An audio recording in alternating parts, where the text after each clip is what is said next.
جی ہاں جی، اللہ تعالیٰ بڑا غفور رحیم ہے، معاف کر دے گا. جیسے لوگ کہتے ہیں جی معافی، اس کی معافی نہیں ہوگی جب تک آپ دم نہیں دیں گے.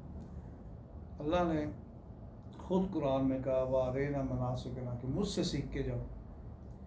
پھر حضور صلی اللہ علیہ وسلم نے کہا خُذُوا عَنِّی مَنَاسِكَکُم مجھ سے مناسک سیکھ کے جاؤ. تو ہماری حالت یہ ہے کہ یہاں پہ 95% لوگ مناسک نہیں سیکھ کے جاتے اور پھر کیا کرتے ہیں؟ لاکھوں روپے برباد کرتے ہیں. حضور صلی اللہ علیہ وسلم نے خود کہا تھا قیامت کے نزدیک در در لوگ آئیں گے جو کہ زیادہ سیر سپاٹ کریں گے اور سنتوں پہ کم عمل کریں گے. ویسے ہی ہو رہا ہے.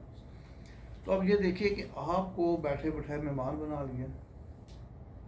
یاد رکھیے وہاں پر آپ کی یہاں کی نمازیں، یہاں کے روزے، یہاں کی زکوٰۃ، یہاں کا قرآن، یہاں کے ویلفیئر کے کام ایک بھی کاؤنٹ نہیں ہوگا. کہ آپ کے جی میں سب سے پہلی صف کا نمازی ہوتا ہوں، میں صبح تہجد پڑھتا ہوں، میں ایک طرح قرآن پڑھتا ہوں، میں زکوٰۃ دیتا ہوں، میں روزے رکھتا ہوں، میں نے اتنے ویلفیئر کے کام کیے، ایک بھی کام نہیں ہوگا اس کا. اس کا اجر یہاں آپ کو نہیں ملے گا، اس کا اجر وہاں ملے گا قیامت کے بعد. یہاں پہ اعمال ہی کچھ اور ہیں، مناسب ہی کچھ اور ہے جو آپ نے ان میں ڈوب کے کرنا ہے. اگر ڈوب کے کریں گے تو ٹھیک ہو جائیں گے. اللہ نے سب نشانیاں آپ کو لگا دی. آپ کو فقیروں والا لباس بنایا، فقیر بنایا، آپ کو مجروح بنا رہا ہے، آپ کو دیوانہ بنا رہا ہے، اور اللہ کہہ رہا ہے میری محبت میں پاگلوں کی طرح میرے پاس پہنچو. یہ ساری پاگلوں والی نشانی ہے.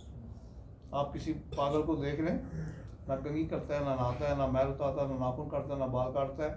صرف فرق یہ ہوگا کہ آپ پاک ہوں گے، وہ نہ پاک ہوگا. اب ذرا دیکھیے کہ پھر مہمان کیوں بنا دیا گیا. اور آپ کو پتہ ہے کہ آپ مہمان بن چکے ہیں اور مہمان کو رد نہیں کیا جاتا. ہمارے مذہب میں رد نہیں کیا جاتا کہ آپ کا مہمان کو ڈیمانڈ کرے اس کی ڈیمانڈ پوری کرتے ہیں. لیکن یہاں کیا حال ہو رہا ہے کہ اگر آپ کے گھر کوئی مہمان آتا ہے، جبکہ ہمارا مذہب، ہمارا دین کہتا ہے کہ مہمان آپ کے گھر کی برکت ہے، رحمت ہے، رزق ہے. تو یہاں مہمان جب آتا ہے کیا ہوتا ہے؟ زیادہ تر دروازہ کھٹکا، گیٹ کھٹکا گیا تو آگے جا کے کہا جی آپ کیسے آ گئے. اندر پتہ چلا فلاں بندہ آیا، چھوٹے سے بڑا تک کہ وہ ہمارے گھر آیا کیوں ہے، اس کی جرت کیسی ہوئی، اس کی ہمت کیسی ہوئی کہ ہمارے گیٹ پہ آیا. تو آپ اپنے گھر کا رزق، برکت، رحمت خود ہی ختم کر رہے ہیں. جبکہ اگر وہ ان انوائٹڈ آ گیا ہے، اس کو نہیں بلایا، تو بہت اچھے دو اخلاقی جملوں سے، مسکراہٹ کے ساتھ بھی اس کو خدا حافظ کہا جا سکتا ہے. لیکن یہاں بچوں سے لے کے بڑوں تک کیا ہو رہا ہے؟ جبکہ ہمارا مذہب کہتا ہے کہ مہمان کو عزت دو، احترام دو، اس کو کھلاؤ پلاؤ، اس کو تحفے تحائف دو. اور جب آپ کو